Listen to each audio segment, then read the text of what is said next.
Okay, it's about 10:22 right now by my watch. We will go the 55 minutes of the panel by prior arrangement, and we'll hopefully be pretty much back on track by the time we get to the end of these morning sessions. Wolff, could you speak a little louder or next to the mic, You can't hear that out there? Okay, so directional mics, I guess. The title of this session is sort of the impact on the. It's officially titled NSFNET, Why Did It Succeed? But after talking to my panelists here, I think we came to the conclusion that there was sufficient talk about the NSFNET itself and the CSNet and a lot of the issues of the partnership yesterday that we didn't want to try and beat that horse again today. But rather, what we would like to do is to focus on the Internet and the effect that the NSFNET had on the creation of the Internet going forward. There are a lot of people who look at the Internet and sort of think that it was just a sort of inevitable evolution from the initial set of protocols, and everything else just was sort of, just nature's laws taking place. But we know that that's not true, and in fact, I would be the first one to state that the work that DARPA had done probably would have led to an interesting research experiment that probably would not have gone much further if it wasn't for the effect of NSFNET on it. It's not only the investments that were made, but the international connections and the continuation of a process of building a community that was really wondrous to behold. So I'm very appreciative of that. Personally, I know that the panel has many different perspectives on this.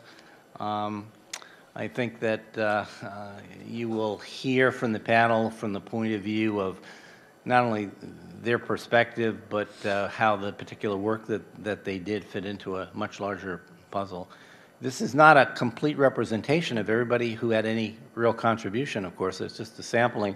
So there will be points of view that aren't quite able to be represented here, but I hope it's an interesting discussion for everybody. It is going to be an open discussion. I know Al Weis was concerned that we would do this in alphabetical order, so he was suggesting that maybe we do it by first name instead of last. On the other hand, we're not going to actually have speakers or presentations. This is just going to be a free-form open discussion. So what I'm going to ask is that any of the panelists who wish to chime in, and in some cases I would hope all of them will, chime in as the need is fit, and if there's a little bit of a collision, use CSMA to try and resolve that. So let me begin with the general question to sort of set the stage. I mean, the Internet clearly is a major evolution of our time. I'm going to just assert that the NSFNET played a very major role, and I'd like to get the perspective of each of the panelists on exactly what it was that they think the NSFNET contributed to the creation of the Internet as we now see it. And I will allow anybody to start. And if they don't, I'll pick them. Okay. My name starts with A.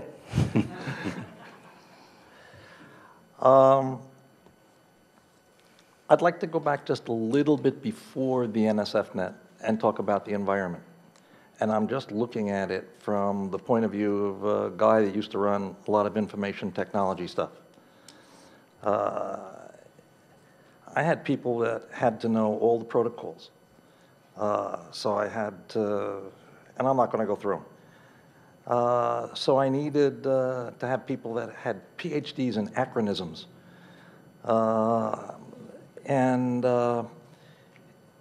I had to have space for them, I had to have skills, I had to have different computers for each of the protocols, and it was very costly.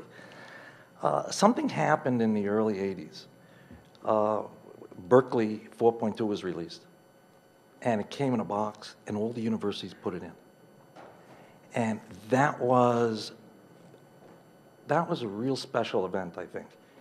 And then what happened after that is the vendors had to, if they wanted to support universities, had to build those protocols into their hardware platforms. So IBM had to put IP in, DEC had to put IP in, HP had to put IP in, if they wanted the university community. And it was like little underground places in each of the major computer manufacturers. And then in the 86, 87 timeframe, things started to happen. For the first time in the history of computing, all of the platforms spoke the same language, so there was a window of opportunity. Okay, every computer manufacturer supported, or almost every computer manufacturer on all their platforms, and at IBM, that was pretty broad, supported IP. Not as a standard product, but you could get it. And then, and all of these things kind of like interacted. And then at that same time, a big, large, fast, reliable, the NSFNET emerged, okay? And things were kind of like ready to use it. And if the NSFNET emerged 10 years earlier, you couldn't connect to it as broadly, okay? So you had major economies of scale in the NSFNET. It was reliable, it was fast, it was, boy, you could see it coming in '88. And open systems were coming. And they brought like the intellectual capital of the world. That is, they brought industry, they brought universities, they brought government. All that capital came together to work on IP. And it moved at warp 2 and 3 speed. And it got bigger and faster. And the NSFNET really played a critical role. And now I'm going to stop here. And I'm going to let other people talk, but there's a lot more that happened after that that made it even more successful because of the warp speeds. And just so that we get a chance to deal with a broad range of topics, as Al did, if I can ask each of the speakers to try and limit their remarks to more than sound bites, but less than full orations, I think we'd appreciate that. Thank you. Okay.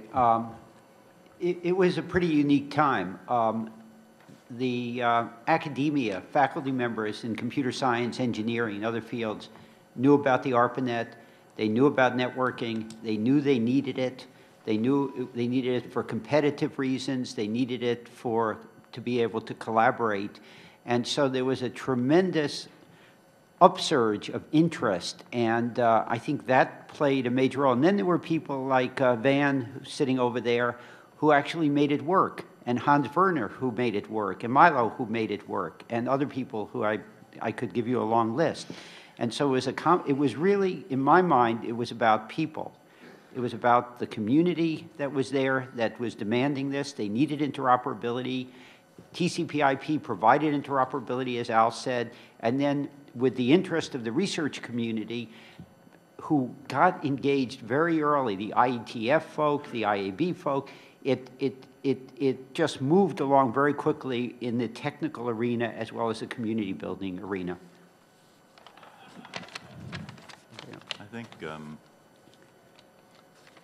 I think we've left one term out of the equation here. All the people who worked on the NSFNET at universities, at regional networks, had students. And the students, not all of them went into university teaching.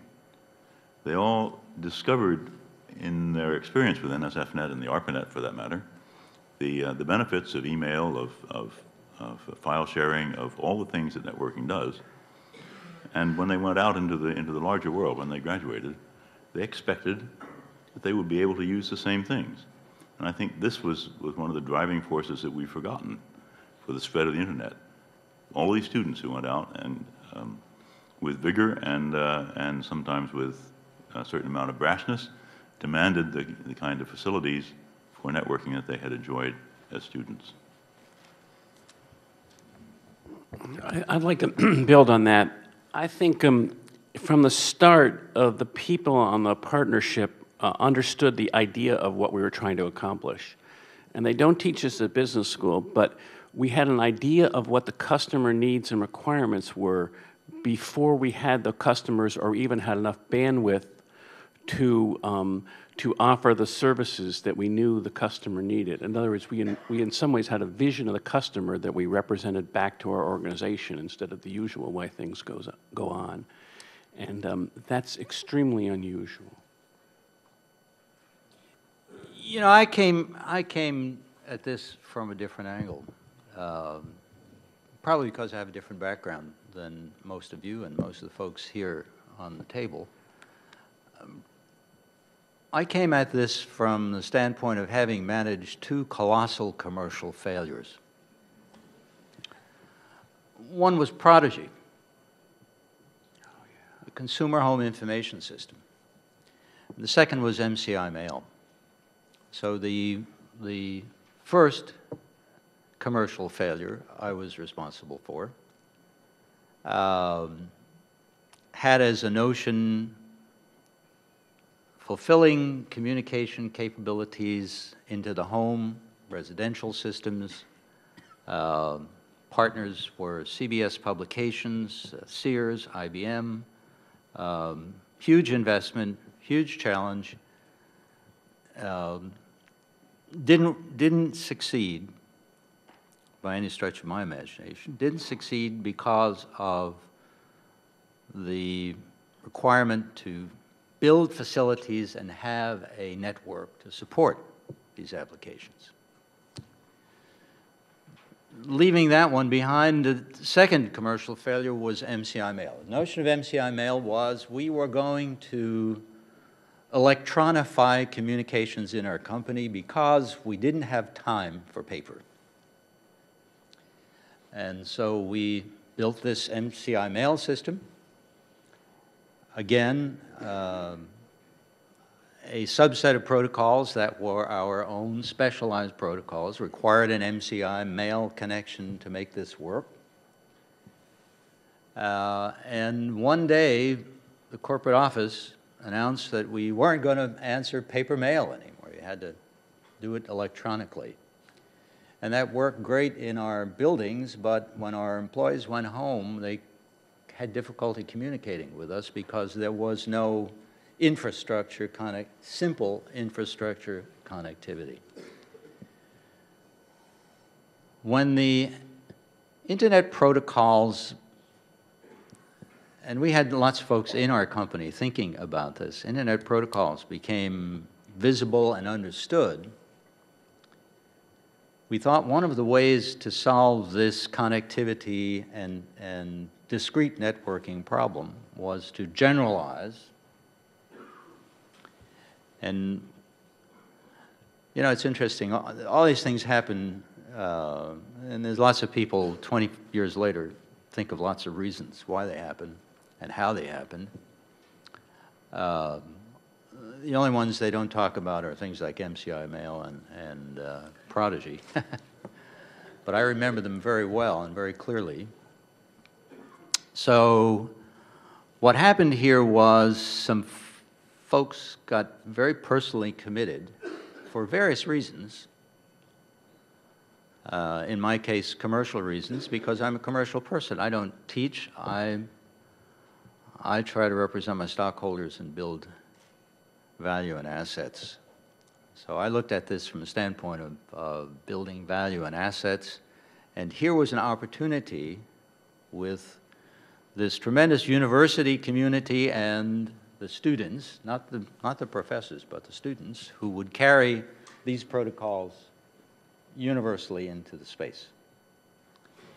And I think the magic of NSFNet is there was no transition from NSFNet to the internet. It became a blur. And when NSFNet ended, it was a whisper in the forest. The internet grew and actually superseded it. On final analysis, it was a lot of people got personally committed, put their reputations on the line, and delivered. And internet happened as a result. Bob, could I intrude for a minute on your deliberations?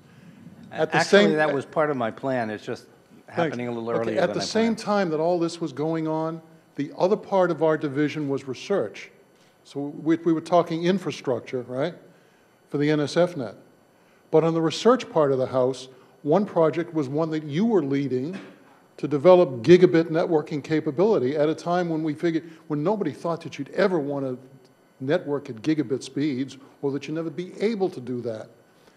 And the fact that the internet has been able to continue beyond the bounds of the NSFNet structure itself is in large part due to the effort that you and Darlene in our division led in developing gigabit capability. So I just want to make sure that we acknowledge that as well. Well, I'm so glad I gave you the floor right now.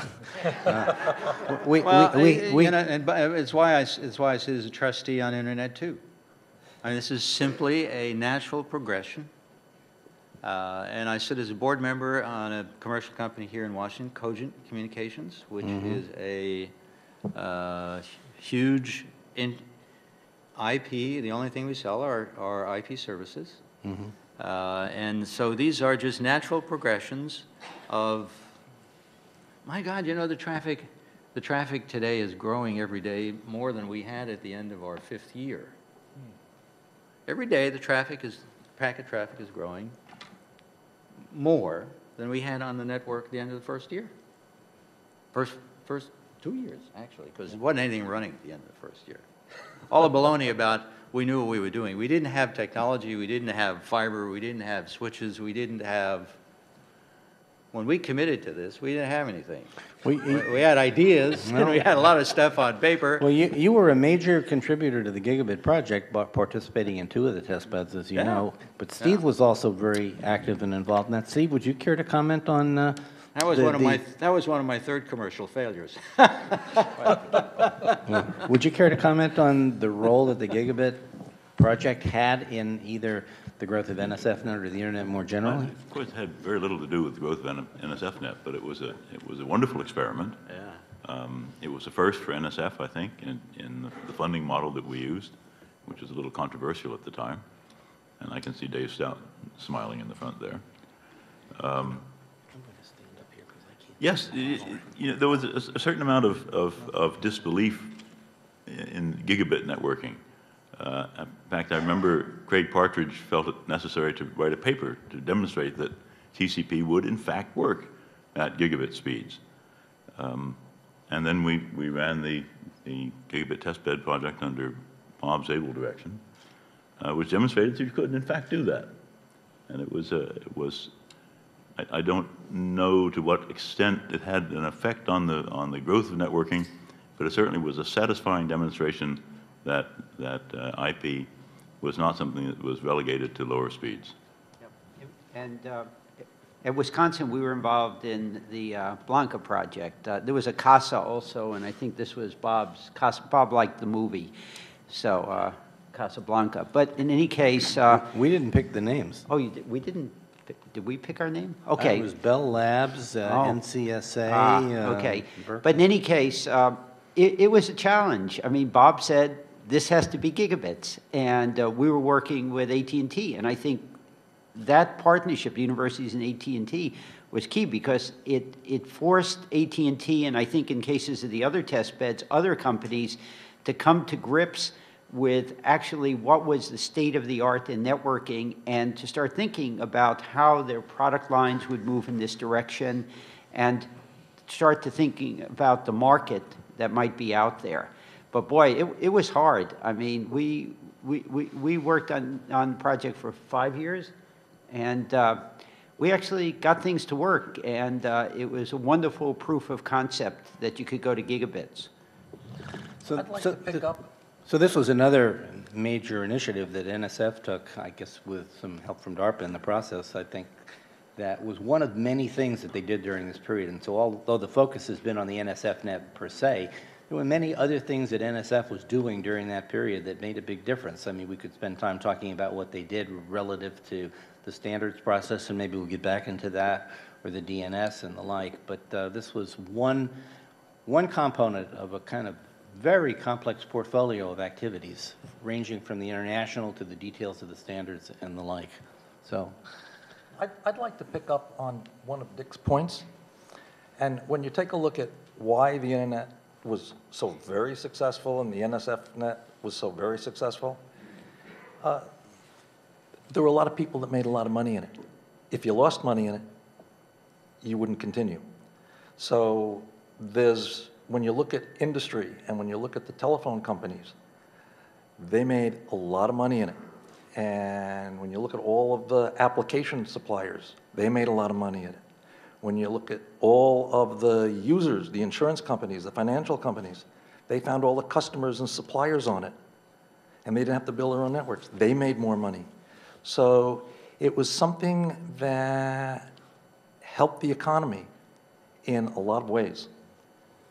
Can I add one thing? Of course, that's after 93 about. Mid-92, I think it started. Up till 92, 93, another key point was that there were all these people who on spec were in effect risking their careers, putting their careers online, like Dick and people in universities, and on the premise that this would become important in the real world.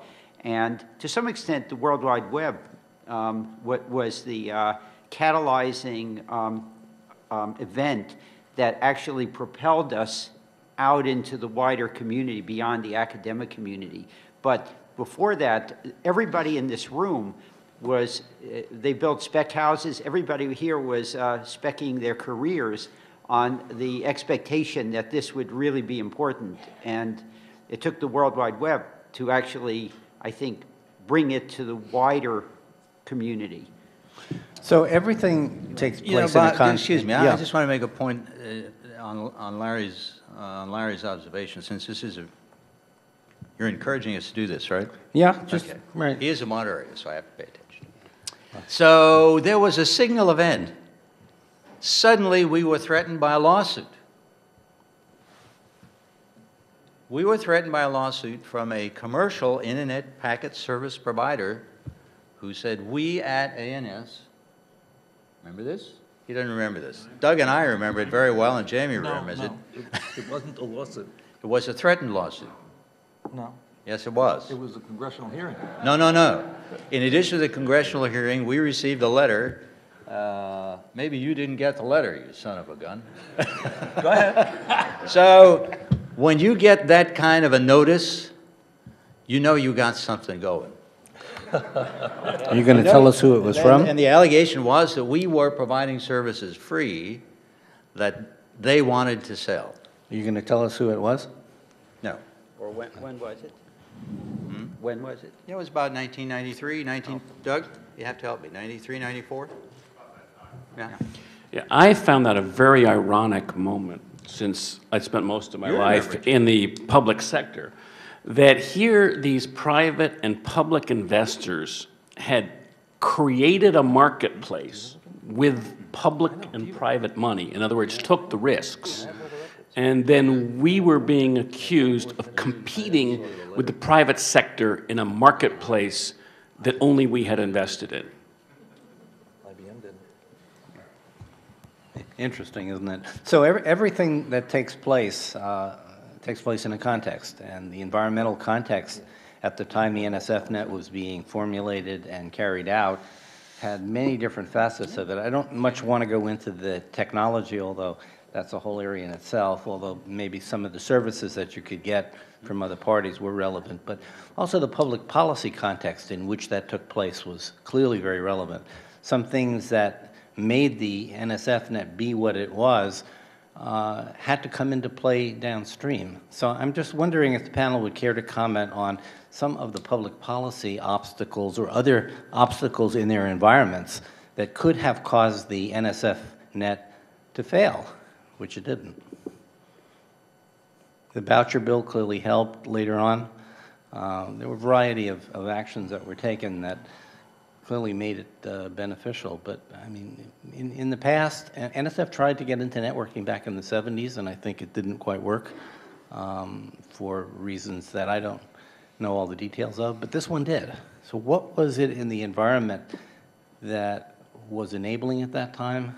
Clearly the leadership of NSF was critical to that, right from the top down. Without that right backing, it probably never would have happened. But there must have been other things in the policy arena that were enabling it to happen. I'm wondering what those might have been. Steve, would you like to comment on that? Al, you ready to go? Go ahead. I think in many ways the internet was self-healing, in that if there was a problem, the community would really work on it, and the pressures from the different viewpoints sort of forged this thing to go in the right direction. And there were all different kinds of interests and all different kinds of pressures. But if something got too far out of line, social pressure, just community pressure, would help to get it back in. So I think that was, the community itself really helped to steer this thing in the right direction. I think in the policy area, Steve had a lot to do with protecting the people who were doing things from the Yes. the government folk. I mean, his philosophy was always to, he was the first one I heard use the phrase, ask forgiveness rather than permission. And an example was China. In 1987, we arranged through Germany an email connection to China. Steve gave us a letter giving us permission. The next day, the White House told him absolutely not, couldn't do it, but he forgot to tell us. And the other one was we worked very hard to write an acceptable use policy, but it was ignored. Am I mischaracterizing your philosophy, Steve? We didn't ignore the acceptable use policy. We just applied it selectively. It's like dog leash laws. But that was probably a different environment John, back then, and you probably couldn't do the same things today that you were able to. I remember when I was in Japan, Steve, Jun Marai took me aside and he showed me one of his prized possessions, which was a letter from you that was a one-line letter. And it said, NSF hereby approves your connection to the NSFNET. And apparently the folks in the Japanese government had a very difficult time understanding that some complex international arrangement like that could be done by one person in a one-line letter. Well, but precisely, probably because it couldn't, but that didn't matter. Yeah, I suspect that was the first use of don't ask, don't tell. I think there were two factors. One is the scale-up factor. In other words, we were just a research network, so being ignored for the first couple years, I think we're talking about a lot of factors here, but being in obscurity and protected, serendipity often is more beneficial than luck. And the second was, people mentioned betting their careers on this, but I've never worked with a group of people who were less worried about keeping their jobs. And we basically, every time we had to worry about managing internal politics or ignoring, usually, which is the best tactic, ignoring the pressures that you might think are out there. The contrast with today, can't be greater.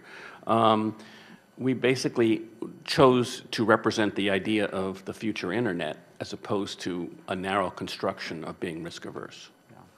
By the way, I wasn't speaking of people losing their jobs, but so for example, in my case, I wrote a paper on density of NP complete sets, and then about a week later decided not to do theory anymore. And I think I was characteristic of many in the academic world who decided that they were just going to switch. And that's taking a chance, because if you're not able to continue publishing and being productive with the value system of the university, there are risks. And I think this was true of people in the US and people in other countries. I mean, every person that I dealt with, who we worked together in other countries, was pioneering something that was totally new. I mean, you saw all those people up here, many of those people up here in the previous session.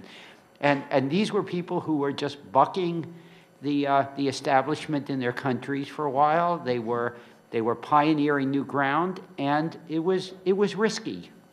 Maybe not risky in that they would be unemployed, but just risky in a different way. One of the reasons that the NSFNet was a success, in my view, was it had a really good team of people I know that was talked about yesterday, but you had in Marriott, IBM, and MCI, three very interesting organizations that came together in a very collaborative way. In addition to the money that NSF put in, my understanding is that both IBM and MCI put in substantial amounts of money. I don't know the exact number, but they might have been double what the government put in. To me, that was a very critical reason for its success.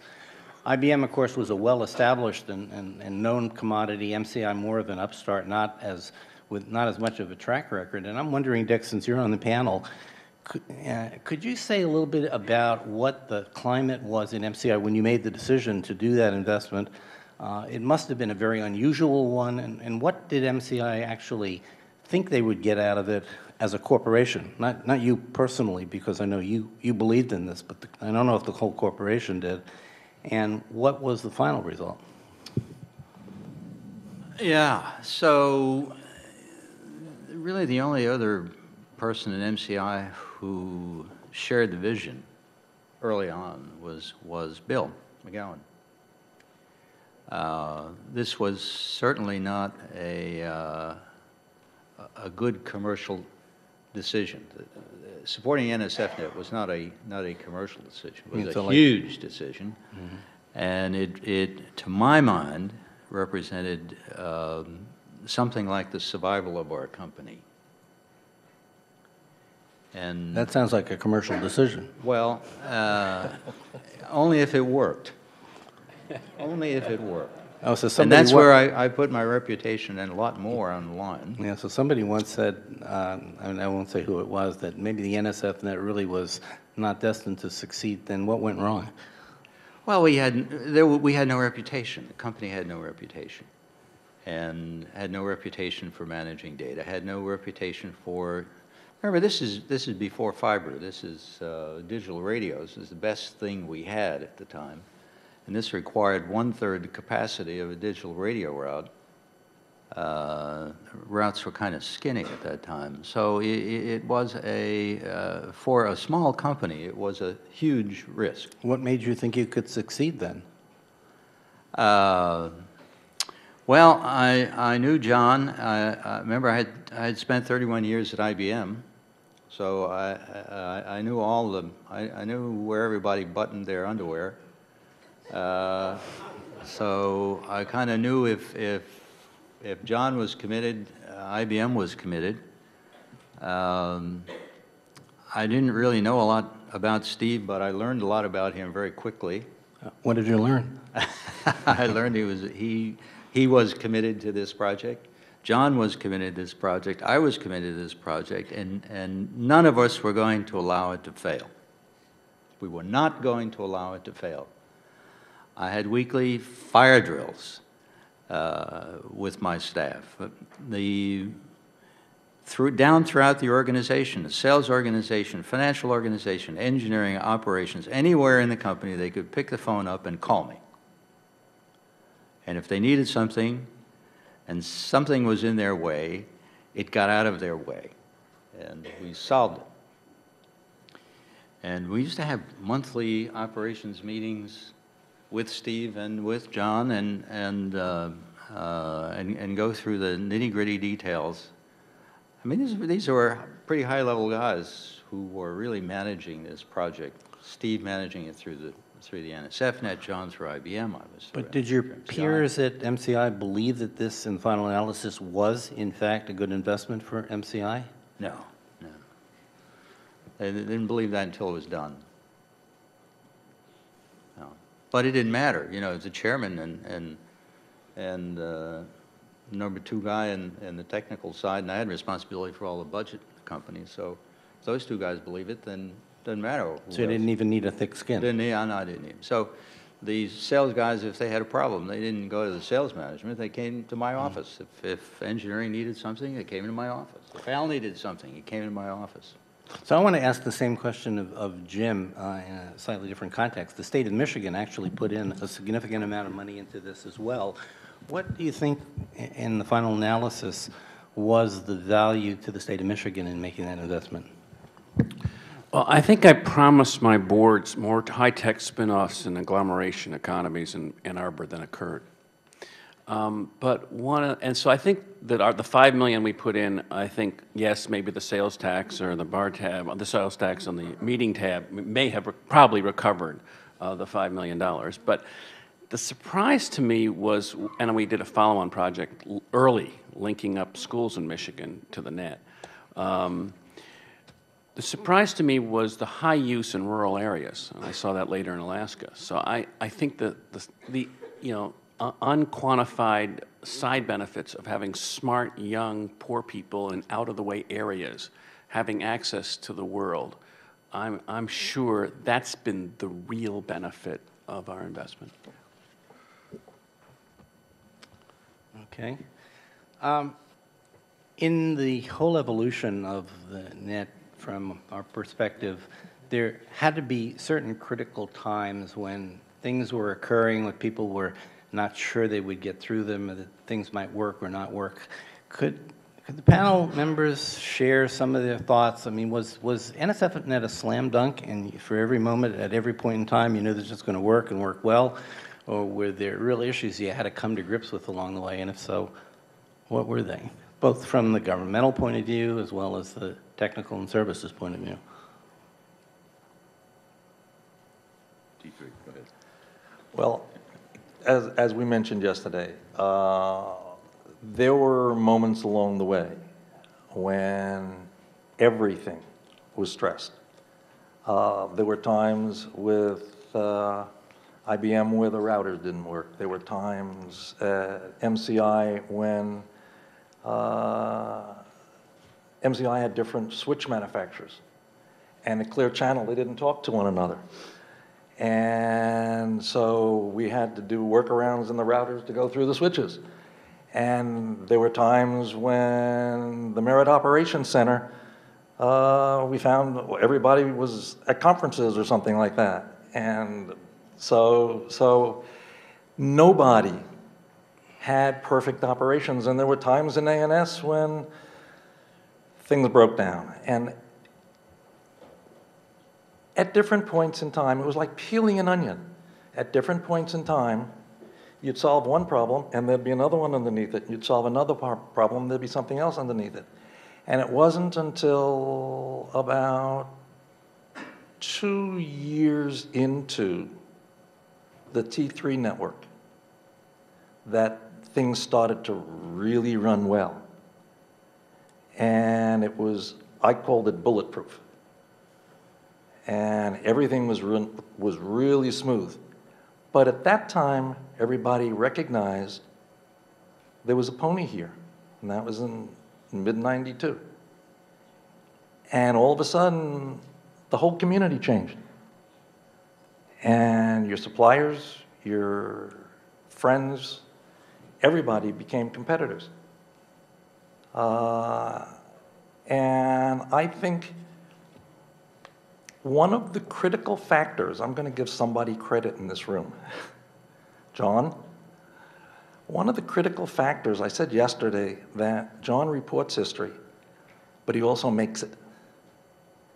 When John Markoff wrote an article on the internet, everybody turned around.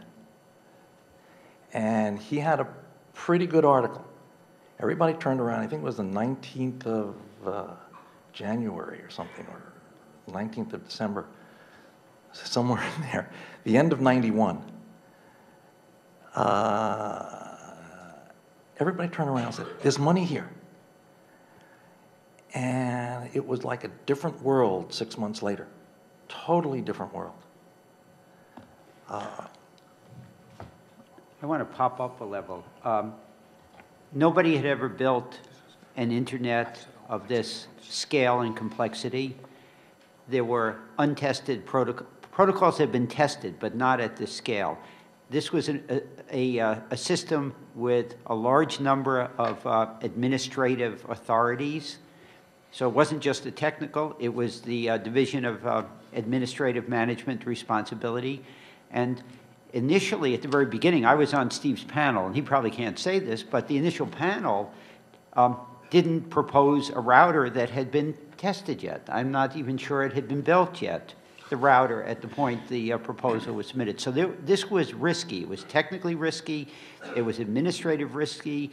And it was just a huge new system that stretched the limits of everything that had been done with respect to the internet. And so I think, you know, it was quite an accomplishment to make it work over the next year or two. I have a question for Steve on the policy level. Clearly, it seemed to me that you were almost single-handedly able to solve a lot of problems by virtue of almost de facto creating policy as you went along, because it was uncharted territory. But I'm sure it didn't go smoothly and just hummingly with no issues along the way. So I wonder if you can say what some of the issues, I mean, you had to deal with the NATs, you had to deal with the DNS. I mean, you must have had issues up and down the length of your office every single day. Can you say what some of the big challenges were for you? Of course there were these challenges, and the growing commercial use of the network, of course, presented policy challenges. But in the end, as I think John Connolly remarked a day or two ago, NSF is a very small agency. You know, at that time, only $1 billion a year. You know, so it was almost down at the bottom of the list at OMB, and no really green eye shade people at OMB paid much attention to NSF. So what was in the budget and what we did and what we proposed pretty much flew under the radar. And yes, policy got made pretty much on the fly. And it is, I think, to credit of the assistant directors of the time and Eric Block, the director of NSF, that when cover was necessary, it was provided. Of course, you know, I made some really silly policy mistakes, and they got covered up. I mean, one was saying, you know, there's nothing really wrong with spam. It's sort of normal commercial activity. I'd like to take that one back.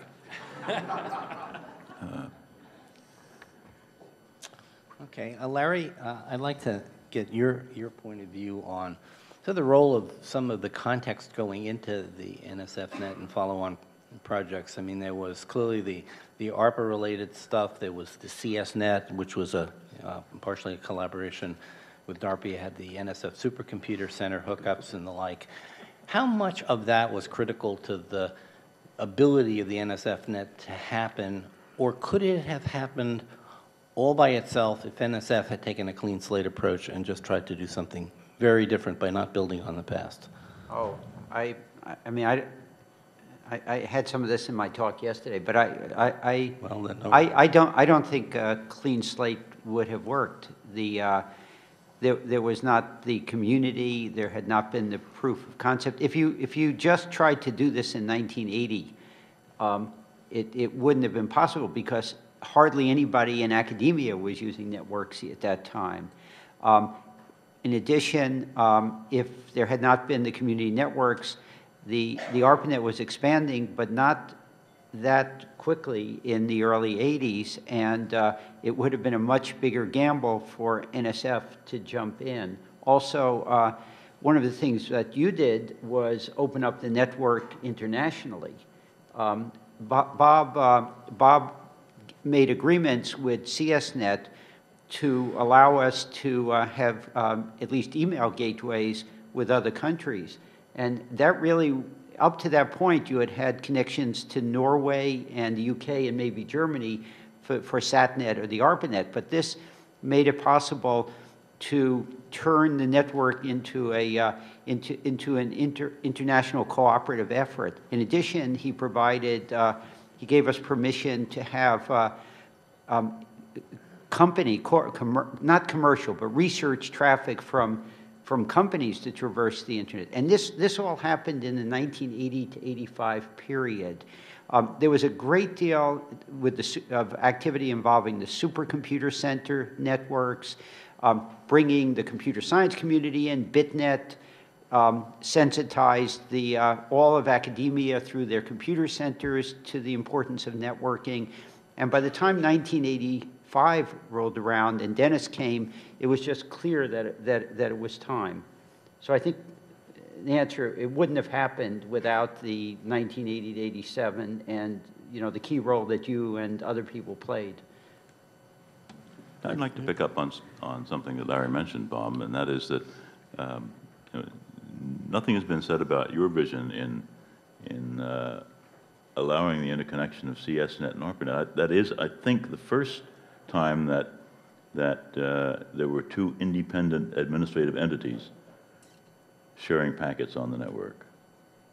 Because before that, everything in the ARPANET and basically MILNET was under your control, was under ARPANET control.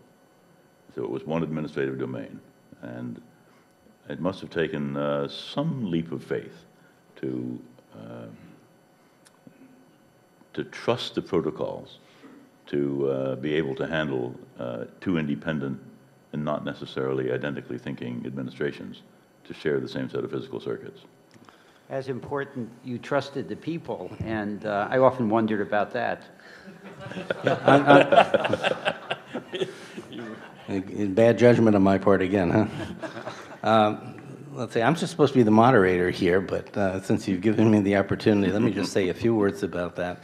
In the 1970s, the interaction between NSF and DARPA was almost non-existent. And I can't tell you why that was, but it may have been, you know, the outgrowth of the Vietnam War. There might have been some prehistory that I don't even know about.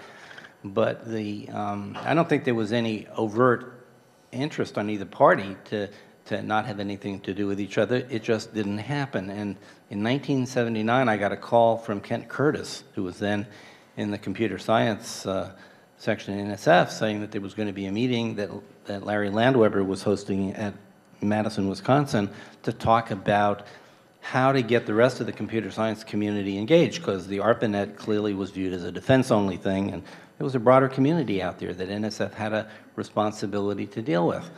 And so he invited me to come. I remember I had very tight schedules, but I flew out for the day, and I think that was the first interaction that NSF and DARPA actually had in a very long time. And out of that meeting came a dual-pronged conclusion. One was on the part of almost everybody there that nothing will ever happen with the ARPANET. It can't be a possibility. And the other one was a statement that I had made at the meeting, which said, I don't see any reason why you couldn't get on the ARPANET. Nobody's ever asked. So I took back from there an action item to go staff it. We did, and the conclusion was absolutely. If NSF wants to put their sites on the net, let them, just that they have to pay for their share of the expenses. And there was some standard things. So I remember writing a letter to NSF saying that that was the case. They had already told me that they wanted to put 4 sites on the ARPANET. And I don't remember the 4. Delaware might have been one, Purdue could have been one, maybe Washington, I forget, Wisconsin. So I wrote a letter to NSF basically saying, we'd be delighted to have you put 4 nodes on the ARPANET. Here's what the costing was. It was all CSIF costing. And back came a postcard in the mail saying, congratulations, your proposal has been accepted. Your principal investigator number is such and such, and here is the site for, you know, funding. And we put the 4 nodes on. I was BI. As 2 government people, I found that very interesting. On the other hand, there never was another site put on. We actually struck an MOA. I remember John Connolly was trying to get a supercomputer sent us linked, and we actually had an MOA to put more nodes on. But this was in an era in defense where things were changing pretty dramatically. The DoD, by 1983, they had split into the MILNET and the ARPANET, and the MILNET was in the process of growing from on the order of 50 nodes to 3,600 nodes. And the staff at DCA that was handling it hadn't been increased at all to handle that load. So they were basically overwhelmed. And on our side, they had agreed to support us with at most a 10% growth.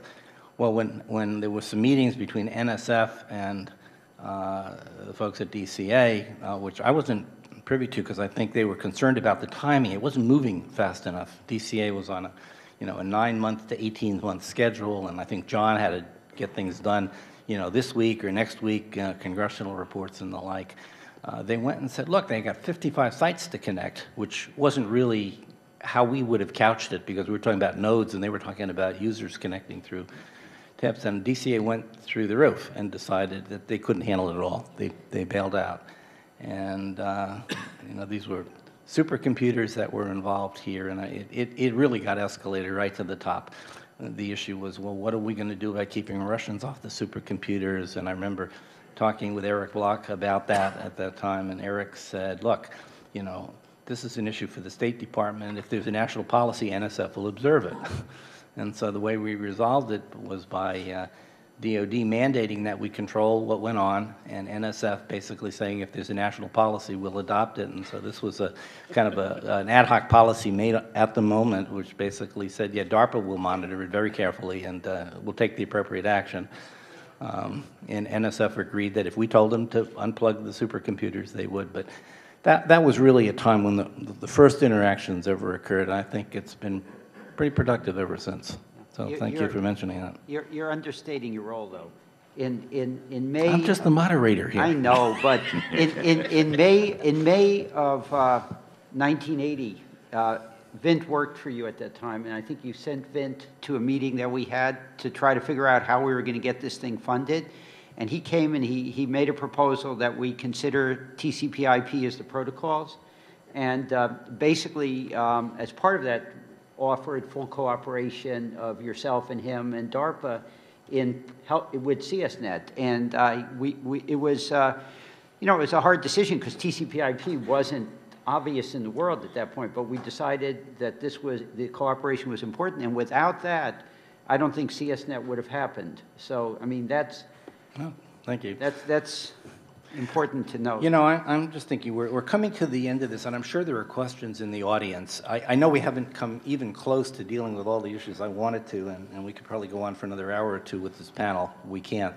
So let me open it up to the audience for the few more minutes we have, and see what questions we have from there. So if you could go to the mics if you have questions, we'd appreciate it. And could you just briefly, for everybody, say your name and affiliation? I was involved in this looking through the wrong end of the telescope. I was building Surinet, which was in the southeast, and I think we did something that really had major implications. At some point, initially, all of our routers were put at universities, and we discovered very quickly that if the router went down on a Saturday night, things wouldn't go up till Monday. So we came to the decision we had to have a commercial operator. We had a competition, and MCI won. And I'd like maybe Glenn and Henry, who are in the audience here, to comment on this. But I think when we put these POPs in, MCI said, what, TCP/IP? They had never heard of this before. I don't remember what year, Glenn. This was 91 or 92. And I think that this little hidden event taught MCI that there's a world out there, and there's something called TCP/IP. Do you have a question for the panel? Well, okay, but I just wanted to point out that I think that MCI learned about TCP/IP in this indirect way, and everything happened thereafter. Maybe funny, I thought Vint went to work for them back in 1982. Did he never mention TCP/IP? I had a full-time teacher. His name was Vint Cerf. Vint Cerf worked for me at that time. And Vint Cerf only talked in TCP/IP. He was his only language. So I really had a...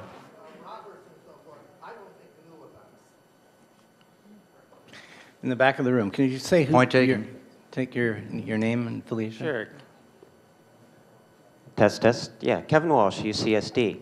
I'm expanding on Steve Wolff's comments about students. I was a student in the early 1980s, and I never stopped being a student. And so one of the reasons why the NSFNET succeeded is because it enabled me to continue being a student. And one of the trigger events was the creation of the National Supercomputer Centers.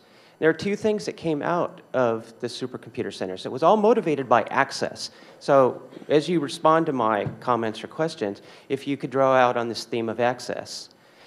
NCSA Telnet in 1987. It was a TCP/IP stack and a personal computer. So you have the IBM PC in 81, the Macintosh in 84, and students are clamoring for computing access on campuses. So I'll stop.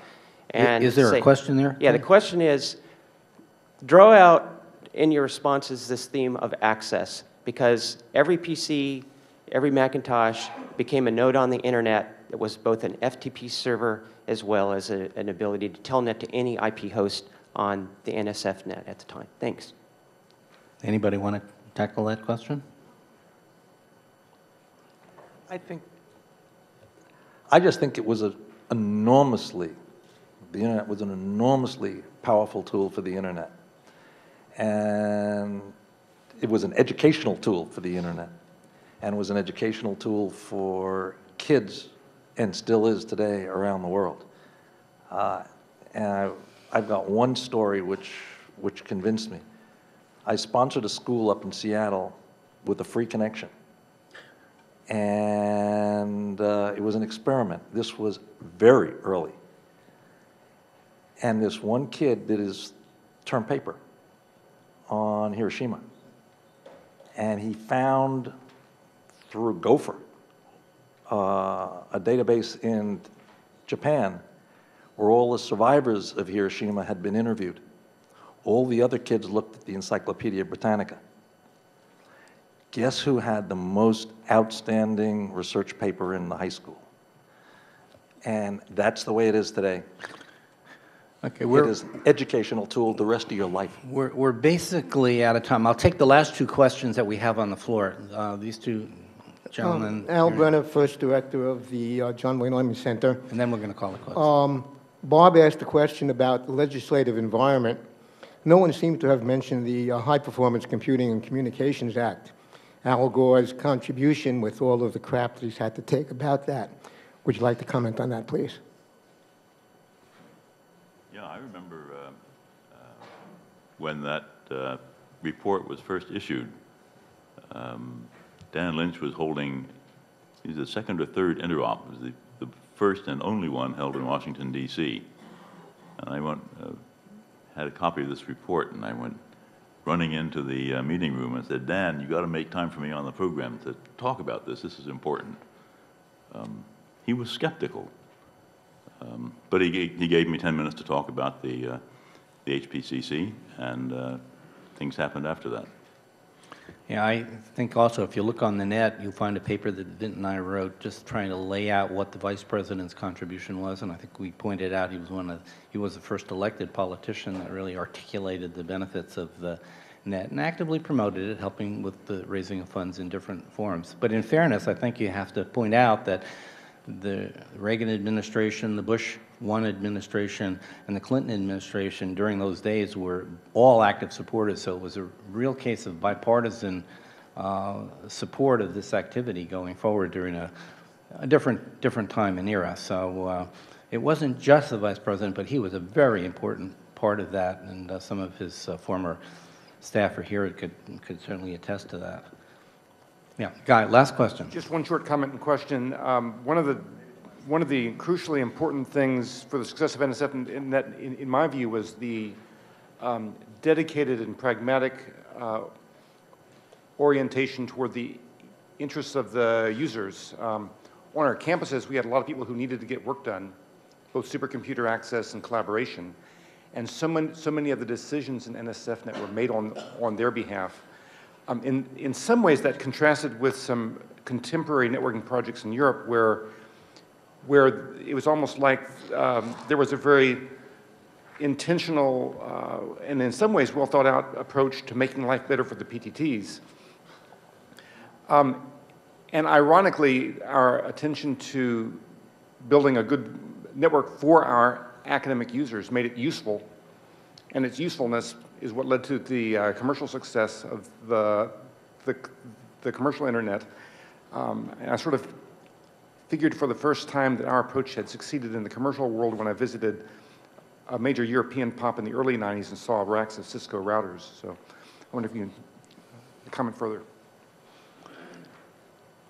Anybody want to comment on that? So let me just say that, you know, at one point that the European PTTs had decided to ban the internet from Europe by mandating that everything use X25. And then this Cisco router that had X25 on one side and Ethernet connections on the other one showed up, and I think the rest of that was just plain history over in Europe. But there were probably similar situations in other parts of the world as well, as everybody fought to just get their toehold into what seemed like a very promising, you know, future. I know if you go back to the earliest days, you know, for us it was just a research effort. We were just trying to figure out how to do something. We weren't trying to think about how to build a nationwide anything. We were just trying to get the research community up and working, and so the ideas were what were driving us. But later on, when it became clear that this was a bigger ticket item, much more machinery came into place. And today, for many of you here, I doubt you've been involved in all of the WSIS activities and the Internet governance forums, but I have, and it is a big deal around the world. I mean, it is not only the players in the commercial sense, but it's every government around the world has taken notice of this and makes it a, you know, a fundamental part of their activity. And one of the issues and challenges that we're going to have to deal with, I know NSF is trying to deal with it in their own ways, is how we ever again make major architectural change to the internet going forward, because we've got this big established base out there. I'm convinced the only way we're going to do it is through bootstrapping of some sort, and that's worked in the past. But I think that's really one of the biggest challenges we have, especially with governmental bodies becoming more and more entrenched in some of the standards and protocol interactions that are now taking place around the world. So it is a big issue. I think it's one that'll be with us, and it's going to be one that I think 10 years from now will come back and visit with great passion and vigor and see how well we've done in trying to address that. So I'd like to call this panel to an end. I thank you all for your attention, and thank you.